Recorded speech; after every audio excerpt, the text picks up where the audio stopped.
Okay, for question number 3, they want us to answer the question, what are the solutions to the quantity x plus 7 squared equals 81? Now, again, there are lots of ways to do this problem. I know this is a quadratic because if I multiplied the x plus 7 out squared, it's going to give me an x squared term. The x squared is what makes it a quadratic. Now, if I want to solve the quadratic equation by graphing or the quadratic formula, I need this side to be equal to 0. Right now it's 81. Well, how do we get it down to 0? Well, we subtract 81. And what we do to one side, we do to the other. Once I have minus 81 over, all I'm going to do is put it in my calculator. Again, this isn't the only way to solve this problem. You could solve it different ways if you want. When I put it in my graphing calculator, I'm going to start off with y equals. It will technically work if you don't have the y equals, but I'm the math teacher, I'm going to put y equals.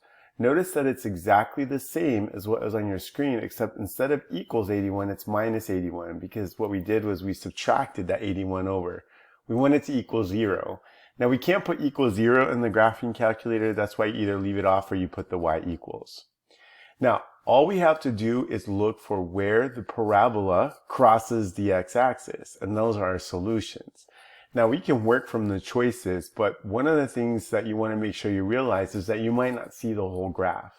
This is where zooming in and out is going to be really helpful. Over here you have the plus and minus. The plus lets you zoom in and the minus lets you zoom out. We're going to zoom out just so we can kind of see what this parabola looks like.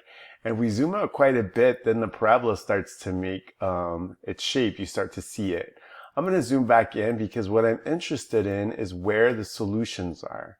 It's where it crosses the x-axis. It crosses the x-axis at 2, and it also crosses it at negative 16.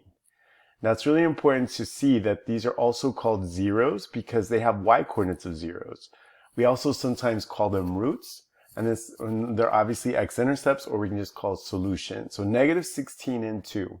So I'm going to come over here, and notice that they're going to do this. Do you see choice G and J? Don't rush.